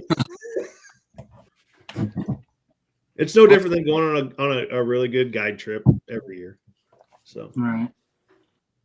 Well, let's I'll ask you a couple more questions and we'll wrap this up. So Okeechobee, you enough deer hunting talk. We'll go back to the fishing stuff now. My bad. Okeechobee, talk a little bit about that. It sounds like you were kind of committed to the frog for the most part. Yeah. I was so I went down there in pre-practice, and I found a little bit of submerged grass. I think they call it pepper grass, but that was on the south side, and the south side was wind was just hammering the south side all week. And I talked with the guy, Bobby Bakewell, and I was like, man, you think that south side's even worth messing with? And he's like, dude, it's going to be muddy. I mean, the wind's just blowing in there. And anything you hear about Florida is clean water. So I went to the west side where it was basically the wind was out of the northeast the whole time we were there. So I stuck it out in the west side and just tried to find any little, not backwater, but, trying to get back behind the reeds and stuff, any little thing I could find. And I found about 3 spots that had fish in them. And I just rotated those with a frog. I started out with a swim jig. In practice, I had like 17 pounds in the reeds with a swim jig and what else was I using? a little speed worm. And so I was like, all right, there's fish here. And went over there on day one, fished in there for like 3-4 hours and caught like 2 babies punching with like an ounce and a half, like in those thick reeds. And I was like, this ain't it. You couldn't see them popping. Like, you hear a lot of noise in Florida whenever you're around bass, especially when they're up there shallower. Like, you'll just hear like bluegill and stuff popping, and then every now and then hear a blow up. And I just wasn't hearing that same stuff I was hearing in practice. So I went to another area, and like my first cast had one blow up, miss it, and I get in there, like there's a lot of grass. I had to kind of mow it all down to get back in there. And the activity, you could just hear them all just blowing up, and there's just a lot of activity. And I popped like 5 of them in the last 2 hours on a frog. And then I was like, all right, this is what I'm going to do on day 2. And that's it. Start there on day 2, go in there and catch a 5.5, my first fish of the day at 8 a.m. And I'm like, oh, dude, it's going to happen back here. And I only caught like 2 back there.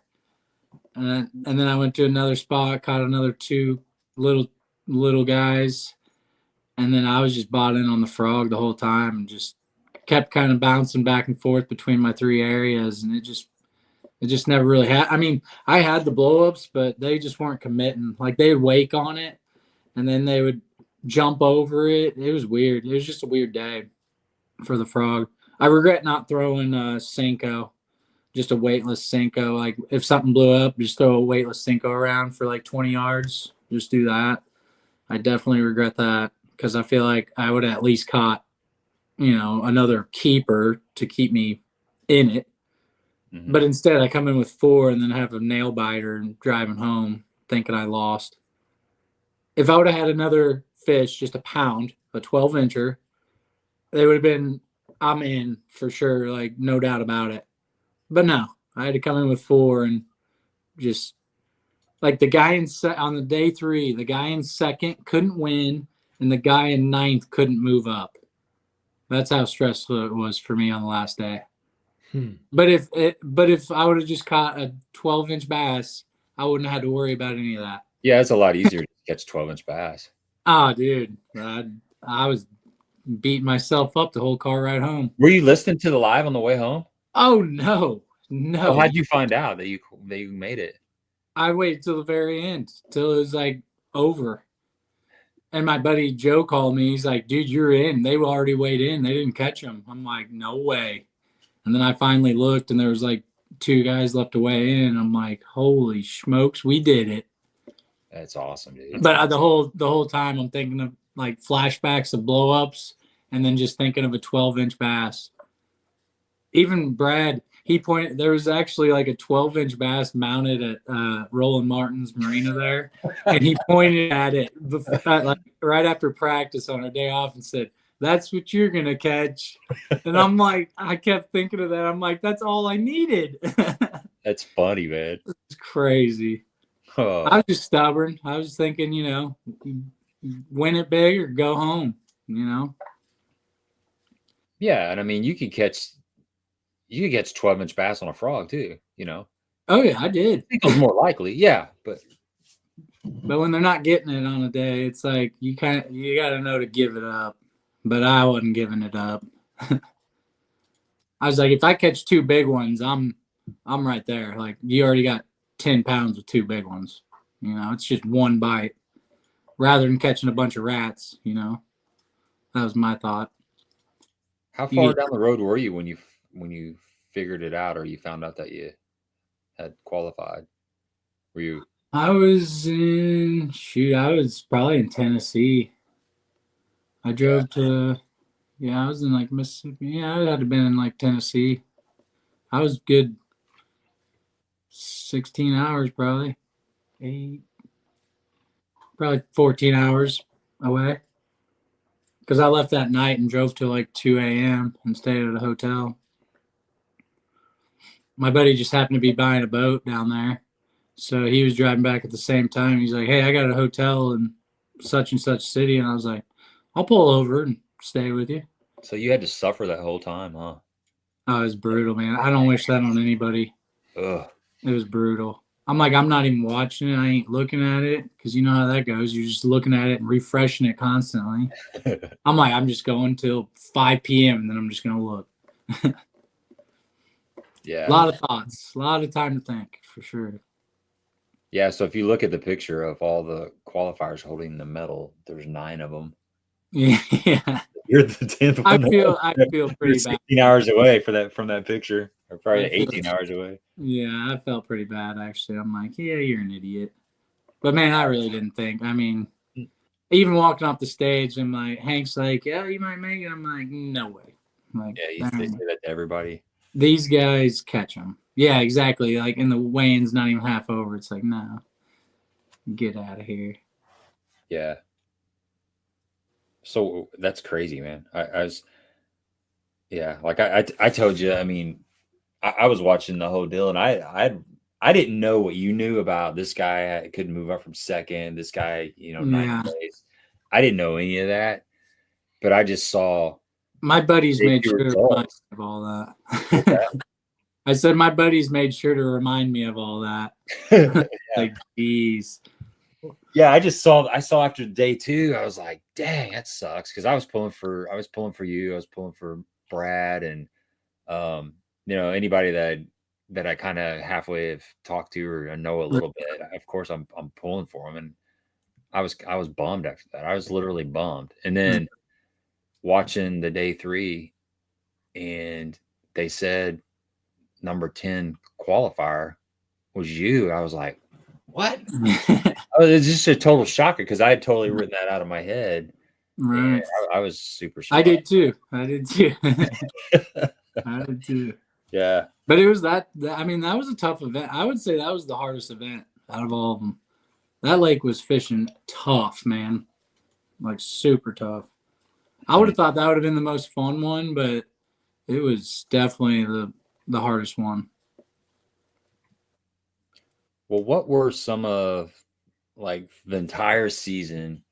What were some of your key baits? Were there some baits that caught fish in every tournament, or just, I don't know, just a few of the baits that kind of stand out as getting you through the season? I would say, this guy right here, it's pretty simple. I don't really throw. I've thrown the depths Sakamatas, but just the what do you call it? Floater, yeah. And I even throw it. I throw it on all different kind of heads. This head was a Kentucky Lake. I actually used a Yum sonar minnow, but the big one, and I was using it on a custom. My buddy made a longer hook and an 1/8 ounce with a screw lock, and I used his jig head the whole time. Just a little custom thing he makes in his basement. That's been a big player. And then I'd say the drop shots definitely bailed me out. I've been getting a little better with the drop shot. You got to have them small baits is what I realized to like bail yourself out. You can't just swing for the fences on all of them. You can't throw a frog all the time. Exactly. But the drop shot definitely has caught some key fish for me. What do you put on the drop shot? For sure. Wouldn't you like to know? Frog. I usually do like a robo worm or like a filler worm from Strike King. Mm-hmm. The filler worm's got a bunch of salt in it. I use that quite a bit. Yeah, it's hard to go wrong with a robo worm too. Yeah, I would say most of the time I'm throwing a little 5 or 6 inch worm with the drop shot, just on a little Texas rig hook. Yeah. Do you tie a loop knot on that jig head minnow, or do you just tie straight? I have been, but like once I catch one and then I'm out there, I usually just tie a regular. I don't even know what kind of knot it's called, but it's like a double fisherman's knot. Yeah. It's got 3 tag ends. I usually that's bulletproof. I've never broke that. So you're not worried about the loop knot, like the allowing? Not too much. No. Okay. I feel like, you might have to work it a little different. You got to work it harder, but it'll still shake. The loop knot's good for like baits that don't really have too much action. I would say like the minnows that aren't as pricey, I guess, as we'd say. But I will use a loop knot. I've been starting to use a loop knot. I used it at Champlain just because everybody's doing, or everybody's out there minnowing, so you gotta try to have the best action out of all of them, most realistic. Yeah, I fished with Jake Lawrence one day, and he ties a loop knot, so I tie a loop knot. Right. Like, okay, I'll tie a loop knot. He kind of knows what he's doing. I mean, I got even buddies that tie a loop knot on a jig just to keep it or have better action. Yeah, I was tying it on a frog last year. I mean, you can really walk a frog. Yeah. But you got to be careful because I did break one off on a frog. I think that's maybe, I can't remember the last time I actually broke a frog off with 50 or 60 pound braid, but I did break one off with the loop knot tied on there. Yeah. You got to watch the loop knot because, I mean, you're putting a lot of stress. I mean, you're like kinking that line the whole time, especially with fluorocarbon. Like, once you catch one, you should probably retie because it's kinking it right there where it's at the head. Mm-hmm. Yeah, I have a lot of trust issues with I do. Yeah, I would agree. I'm not the best at I'm starting to get better with it. I know which one to tie now that I feel comfortable with that doesn't break. But yeah, I tie that one. I started learning it with like a spook, walking bait, like you said with the frog. That's kind of how I started using it. The trend continues. Funny guy. That's exactly right. Yeah, that no slip loop knot is the one that I've been tying. It seems to work pretty good. I haven't had a problem with it. Caught some pretty big stripers and catfish and things like that on it. That's a good test. Yeah, exactly. Yeah, you hook a 15, 20 pound striper. It'll make sure your leader to fluorocarbon knot is good and your drag's good, your rod's good, everything. Yeah. I'm more worried about my FG knots half the time. I can't tie a dang FG knot. I mean, I guess I can, but I just haven't learned. It takes me 3 days to tie one. Yeah, I just haven't learned it. Right. I'm getting pretty good with them. I got a buddy that told he said he's got like the trick, right? I think everybody's got their trick on the FG. He's like, I can tie it in like a minute and a half, but I can tie my knot in like 15 seconds. Yeah, I just do that Alberto knot. Yeah, that's what I've been doing. Yeah, just make a loop with the fluorocarbon, and then stick the braid through it and wrap it like 7 times. Yeah. Just cinch it up. I don't even go back over it. Just that's what I mean. My buddy, I've told this 100 times, but my buddy Ron was a guide on Mille Lacs, for like 7 years, catching those big old giant smallmouth, and that's the knot he used for his braid to leader connection. And JB showed whatever works for you, whatever you can tie the best is. Yeah, I would go with, honestly. Yeah, I do like the FG knot. I haven't taken the time to learn it. I've tried, but I need to revisit it sometime. But that Alberto goes in and out of the guides pretty good. The problem that if I was getting caught up, if my knot was getting caught up all the time going in and out, then it would be time to learn. Right. Or if it was failing, obviously. But now it seems like we're just keep using lighter. It seems like everybody's even like the braid. Everybody's even going smaller on the braid now. Like everybody used to use like 25, 20. Now everybody's using like 15 and 10, 8 even. 8. Which makes it fly through the guides a lot easier. Yeah. Because I think I've been using 10 quite a bit lately. And I like it. What do you use on the crappie? Straight braid or do you? We usually, I do a lot of mono, honestly. 8 pound mono. Yeah. Oh, we got to give away. For guide trips and stuff. But if I'm serious, I'll do a braid I'll do a liter of fluorocarbon on it. I know I started running just straight yellow braid all the way down to my crappie jigs, and yeah, you can. Them crappie, if you get around some dumb crappie, they'll bite. Yeah, that's the ones that I'm after. My crappie fishing is for one sole purpose, and that's to put fish in the boat to put in the grease later. That's right. So, all right, let's do a $25 Baitworks gift card giveaway. We'll let this run for a couple minutes, and then we'll wrap it up. I'll make sure I'm collecting. Yeah. All right. Hashtag WRX. Come on, big money, big money, big. Oh, well, Big bucks, no whammies. Stop. not yet. We only got 2 people in there. Let's see. Might should have done it a little earlier. Yeah. PE braid. Man, I tell you what, I tried. What's PE braid? I don't know. That's new to me. I've been fishing that. It's by Sunline. It's that. I think it's called that Overwatch braid. The sinking, the pink stuff. No, I haven't. I know some guys are using that. I got some of that. I haven't tried it yet, but this is it's metered braid, but man, it freaking casts good. It casts like a rocket. Metered as in like it's got different increments, like so you know how much you have out. Right. Just so you can see it better. Is it like that fine twine stuff, or is it pretty coarse? Let me see if I can pull it up. Because I've been using just the Self-Fix 832s, but been my go-to. I mean, That's the coarser stuff, isn't it? Yeah, it's pretty. Yeah, it's pretty wiry, but it's got a decent. I actually like that, but I prefer a coarser braid than I do like that slick stuff.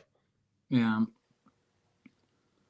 like you got the Seagar, and it's like super like cottony. I don't even know how to describe it. It loses its color very quickly too. Yeah, it does. Then it starts kind of fraying like little tiny strands a lot. Mm-hmm.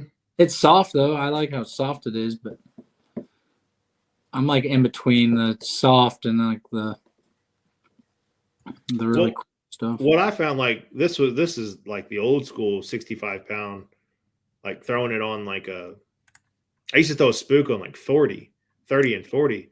I always get like wrapped up around the tip, and I had somebody tell me it's like use 50 or 65, and it's got a little more rigidity to it, so it won't wrap around your tip when you're working it. Yeah, that makes sense. And on the bait too, it doesn't want to get on the hook hangers. Right. So, Curtis is talking about right here. That's good. 8 strand. The stuff I was talking about is this right here. This Overwatch. Overwatch? Yeah. I'll try some of that. Yeah, it's pretty sweet, dude. I mean, I always threw like P-line, or I've thrown like that, not P-line, but Power Pro. Power Pro, yeah. The Nano Fill, I threw that for a while, and I just put some of this stuff on there. And I just like how it handles. It handles pretty good. But yeah, it's got it's metered braid, it's 12-inch chartreuse, 30-inch green. So it's not like really close to each other, but right. Because a lot of times that green disappears on the top of the water. Yeah. I'll try it. Yeah. It's so thin too. Are you using 8-pound? I bought the 12-pound. Yeah. Yeah, I texted. Sunline's diameter seems to be a lot skinnier than most. It is. It's pretty thinner. I texted Panger and I asked him what he was throwing. He's like the 12-pound Overwatch. I'm like, okay, I'm gonna get some of that and try it out. And I'll try some of that. Yeah, I like it so far. It's been pretty good. They make some good stuff. Yeah, they do. They do. They have a wide variety. It almost gets overwhelming. Yeah, the line is overwhelming. What are you talking about? Like, yeah. Give me some 20-pound. Let's go. All right, let's give this thing away. Let me pull it back up. We got 15 people. Let's run. I'll let it run for just a couple more minutes. If you want to get in the drawing, hashtag WRX Capital. And we'll draw this. And then we'll put a bow on this and call it an evening. I got to work in the morning. Yeah, you got a big day tomorrow. Yeah, I got a big day. You got a big day on Friday and Monday and Tuesday and Wednesday and Thursday. Yeah, you know what though? They built that Amazon. Is it rolling now? Oh yeah, dude. This is like the most easiest holiday season I've had in the last 8 years because they took all our parcels away. Cool. Which is a bummer for overtime, you know. What, Amazon's delivering a lot of stuff now? Yeah, they built a facility, a parcel distribution, just like a sorting facility, probably like 10 miles. So I live in Cape Girardeau. All our parcels from all our Amazon parcels are being delivered by Amazon now. That's something that just happened like in the last 3 weeks.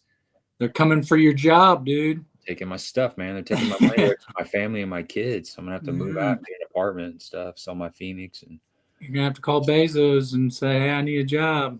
Yeah, exactly. Actually, I've got a like one of those telemarketer phone text job application guys are reaching out to me. Like, yeah, there you go. From India. I got to back up. I tell you what, though, I was kind of like territorial for a while because I was seeing these little Amazon Prime drivers. Well, they were coming through my turf, man. I was seeing these Amazon vans pull up, and they're jumping out to my customers, and they're handing off parcels to my customers, and I had to kind of just control myself. I had to check myself. All right. Yeah, but it is. Are you gonna be on the news this week, bud? Are you gonna be okay? No, I'm not going rogue. I'm not going postal. Okay. I'm not going postal. But is that a letter carrier joke right there? Kinda, yeah. Yeah. It's been nice though, getting off at a decent time, not having to work till like 7 or 8 o'clock at night in the dark. All right, let's draw this. I feel sorry for my UPS guy because he's out here at like 7 or 8 o'clock sometimes. Yeah, it gets old, man. No, are you kidding me? No way. Redraw. We can't do it twice. That guy's cheating. Rigged, man. He Never heard. I don't know. We're gonna go again. I think he just won like a couple weeks ago too. He's on a roll. He's taking Stephanie's place. Stephanie had Curtis. Congratulations, Curtis. Yeah. Buy you some stuff at Baitworks. There you go. They got some Black Friday stuff going on right now too. Mm-hmm. Everybody's got that good Black Friday stuff going on. Mm-hmm. All right, cool. Congratulations. Postal me and Newman, yeah. No, I've had some mostly good experiences. I mean, basically, if I was going to go postal, it'd probably be on a dog because they're. What about chicken? Chicken, yeah, it's been a while. I did have to mace a chicken one time. It was a rooster on the porch. Sucker. I had to mace. I had to mace a chicken, dude, for real. It tried to attack me.